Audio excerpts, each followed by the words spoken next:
Unajua bwana, kuna taarifa, unajua niwaambieni kitu.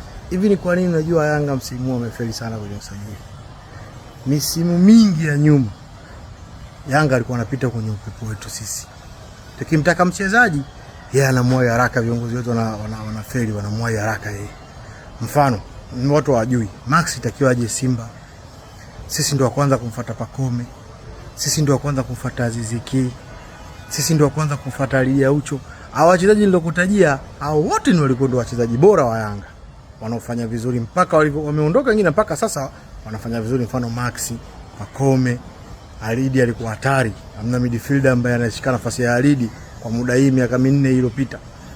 Haya, nani mwingine? Aziz Ki, Teni Amana, yeye na Chama ndio wanafanya makubwa. Umeelewa? Mpaka sasa hakuna mtu namba 10 kama yeye. Lakini safari msimu uliopita na msimu hii tulikuwa tunadanganya.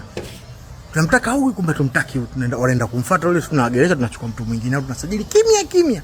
Nani alikuwa anajua kama tutamchukua Aura? Nani alikuwa anajua kama tutamchukua Libase? Nani alikuwa anajua kama tutamchukua Loemba? Nani alikuwa anajua kama tutamfuata Kibabage? Japokuwa dili la Kibabage toka dirisha kubwa la Yanga ndo alikaza.